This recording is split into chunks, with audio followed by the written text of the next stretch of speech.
ایک تو یہ ہے کہ جو مشرق وسطیٰ کی عرب ممالک کی تاریخ ہے وہ بڑی عجیب و غریب ہے. اس کے اوپر اگر آپ جائیں گے تو بات پھر آٹومن امپائر تک پہنچے گی کہ اس وقت بھی عرب ممالک نے، جس کو گریٹ عرب ریولٹ کہتے ہیں، سلطنت عثمانیہ کے خلاف کام کیا. انگریزوں اور جو دوسری قوتیں تھیں ان کے ہاتھوں میں کھیلے اور سلطنت عثمانیہ کا سورج غروب ہو گیا. آپ کو پتہ ہے کتنے ممالک کے اوپر اگر آپ کبھی میپ پہ دیکھیں تو آپ حیران رہ جائیں گے دیکھ کے کہ سلطنت عثمانیہ کہاں کہاں تک پھیلی ہوئی تھی. ایک بات.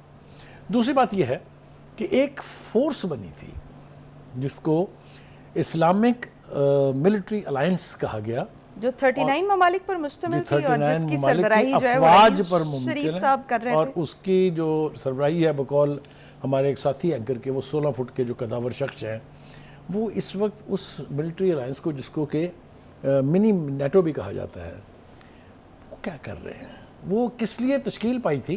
وہ تھی کہ جہاں کہیں مسلمان ٹرمائل میں ہوں گے، جہاں کہیں مسلمانوں کی آزادی کو سلب کرنے کی کوشش ہوگی، وہاں یہ فورس استعمال ہوگی. میرا سوال راحیل شریف سے بھی ہے اور ہمارے بہت ہی پیارے دوست، ہماری ہر وقت ہر مشکل میں مدد کرنے والے ملک سعودی عرب سے بھی ہے کہ جناب یہ فورس اور کس دن کام آئے گی؟ کیا یہ صرف مسلمانوں کے قتل عام کے لیے ہے کہ یمن ہو یا کوئی بھی اور جگہ ہو، اس نے صرف وہاں استعمال ہونا ہے؟ فلسطین جس کے بچے پکار کے فریاد کر رہے ہیں، جس کی عورتیں چیخ چیخ کر مدد کے لیے طالب ہیں، جس کے نوجوان درجنوں کی تعداد میں شہید کیے جا رہے ہیں، جس کے بزرگوں کے پاس پینے کے لیے پانی، ہسپتالوں میں جانے کے لیے دوائیاں نہیں ہیں، اس کے بارے میں کسی کے پیٹ میں درد کیوں نہیں ہو تو رہی؟ بخاری صاحب، عرب ممالک اور کیا کریں؟ 3 جنگیں تو وہ لڑ چکے ہیں، لیکن 3 جنگیں لڑنے کے باوجود بھی وہ فلسطینیوں کی مدد نہیں کر پائے. اس کا مطلب آپ یہ کہہ رہی ہیں کہ ہم نے 3 جنگیں لڑی ہیں ہندوستان سے، تو اب ہمیں سرنڈر کر دینا چاہیے؟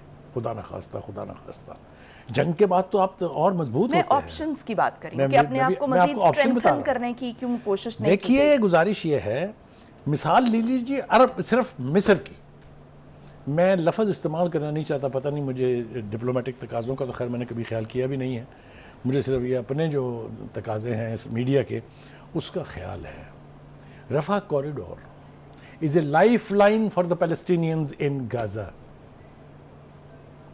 آج 11 دن ہو گئے ہیں وہ کوریڈور نہیں کھل رہا، اور وہ مصر تیار کن کے لیے اور کھولنے کے لیے؟ صرف 600 امریکن فلسطینیوں کے لیے. ڈوب مرنا چاہیے ایسی قیادت کو جو بلکتے ہوئے بچوں، چیختی ہوئی عورتوں، تڑپتے ہوئے نوجوانوں کی مدد کے لیے صرف ایک کوریڈور نہیں کھول سکتی. وہ اپنی فوجیں اور اپنے یعنی بخاری صاحب، یہ نا بہت زیادہ بات ہو رہی ہے کہ اگر وہ کوریڈور کھولتے ہیں تو اس سے وہاں پہ کیا چاہتے ہیں لوگ کہ فلسطینی جو ہے وہ جو وہاں پر بچ گئے ہیں یا جہاں پر جو غزہ ہے، غزہ کی پٹی میں جتنے فلسطینی ہیں، کیا وہ وہاں سے یہ جگہ چھوڑ کر نکل جائیں یا امداد کے لیے راستہ کھولا جائے؟ صرف ترسیلات کے لیے.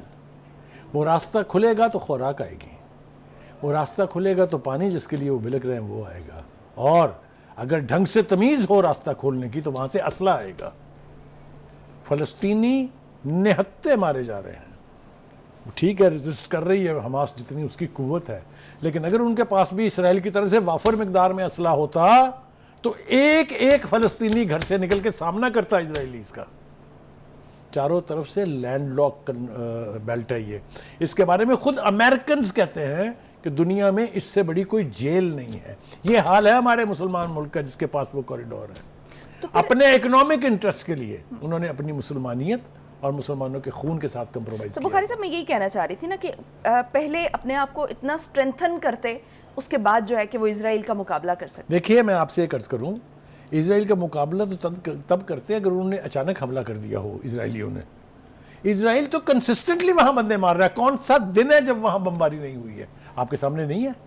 یعنی وہ تو مجبور ہو گئے اس کے لیے کہ اب سوائے ڈو اور ڈائی کے علاوہ کوئی آپشن نہیں رہ گیا. تب انہوں نے یہ ایکٹ کیا ہے. کیا آپ کو یاد نہیں چند مہینے پہلے کتنا بڑا قتل عام ہوا تھا اسی غزہ میں؟ ویسٹ بینک میں کیا ہوا تھا وہ نہیں یاد آپ کو؟ تو یہ تو میں سمجھتا ہوں کہ ایز اے لاسٹ ریزورٹ انہوں نے اس کا یعنی فیصلہ کیا کہ اسرائیل کو اب آرمز کے ساتھ ریزسٹ کرنا چاہیے. اور ایک بات جس کی طرف اشارہ کرنا بہت ضروری ہے، وہ یہ کہ اب صورتحال جو ہے وہ اس طرف بڑھ رہی ہے کہ یہ جنگ اب شہری علاقوں میں لڑی جائے گی. اور میں وارن کر دینا چاہتا ہوں اسرائیل کو، اسرائیل کے حمایتیوں کو، یہ جنگ آپ نے پہلے بھی بیروت میں لڑ کے دیکھی تھی، and ultimately you had to pack up your luggage and go back. یاد ہے؟ پھر یہ اس سے پیچھے جائیے، اسٹالن گراڈ میں بھی یہی جنگ ہوئی تھی. ہٹلر کی military might was defeated in a city not in a country. اگر یہ جنگ شہری علاقوں میں گئی تو اسرائیل کی خیر نہیں ہے، یہ میں بتا رہا ہوں آپ سے. اور آہستہ آہستہ ہم اسی طرف بڑھ رہے ہیں. ہو گیا جناب، یہ بھی ہو گیا بات. اب آگے آ جائیں جناب جو بائیڈن صاحب. ہاں میں اسی طرف ہی جانا چاہ رہی تھی بخاری صاحب کہ ایک تو ایران نے وارننگ دے دی ہے. ایران نے کہا ایران کی وارننگ کی طرف میں اینڈ پر آنا چاہتا ہوں، ٹھیک ہے، تاکہ تھوڑی سی غیرت دلائی جا سکے باقیوں کو بھی. جو بائیڈن صاحب کا دورہ اسرائیل جو ہے وہ جارڈن بھی جائیں گے اور اسرائیل کا دورہ بھی کریں گے. وہ خود اس کو بیان کر رہے ہیں کہ یہ صرف اور صرف اسرائیل کی حمایت کرنے کے لیے اور ان کے ساتھ یکجہتی دکھانے کے لیے ہے. ویسے وہ نہ بھی تشریف لائیں تو اس سے کوئی فرق نہیں پڑتا، لیکن وہ انہوں نے کرنا ہے کیونکہ وہ جو ان کے آقا و مولا ہیں، جن کے ہاتھ میں ان کی اکنامک گردن ہے جو وہ کسی وقت بھی مروڑ سکتے ہیں، اس کے لیے وہ ضرور آئیں گے. لیکن اس کے ساتھ ساتھ رشیا کے ولادیمیر پوتن جو ہے پریزیڈنٹ ہے رشیا کے، انہوں نے بالآخر پہلے انہوں نے یہ کہا ہے، وارننگ دی ہے کہ امریکہ نے اگر کوئی ایکشن لیا اس جنگ میں تو وی ول بی فورسڈ اور ادرز ول بی فورسڈ. ایک بات کہی انہوں نے. دوسری بات انہوں نے یہ کی کہ انہوں نے نیتن یاہو کو فون کیا ہے اور ان سے مطالبہ کیا ہے یا ان کو مشورہ دیا ہے کہ یہ جنگ آپ بند کر دیں، رuthless killing آف ریزیڈنٹس آف جو غزہ ہے اس کو روک دیں آپ. ساتھ ہی ساتھ انہوں نے ایران کے پریزیڈنٹ رئیسی اور شام کے پریزیڈنٹ بشار الاسد سے بھی بات چیت کی ہے. آپ کو پتہ ہے نا کہ یہ دونوں کنٹریز بہت بڑے پلیئر ہیں ان دیٹ ریجن. ٹھیک ہے. اور اب آ جائیے وہ جس طرف آپ اشارہ کر رہی تھی کہ ایران کے فارن منسٹر نے کیا کہا ہے. تو بخاری صاحب وہ جو قرارداد پیش کی ہے روس نے، اس کے اوپر بھی آتا ہوں. روس کی قرارداد کا حال یہ ہوا کہ رشیا نے وہ انیشیٹ کی تھی اور اس میں بنیادی طور پر جنگ بندی کا مطالبہ تھا. چونکہ میں پہلے بھی کہہ چکا ہوں، آج بھی ذمہ داری سے کہہ رہا ہوں کہ گوترس کے دور کو چھوڑ دیجئے، مگر ادروائز یونائٹڈ نیشن جو ہے یہ ایک گھر کی مرغی رہی ہے فار دا امریکنز.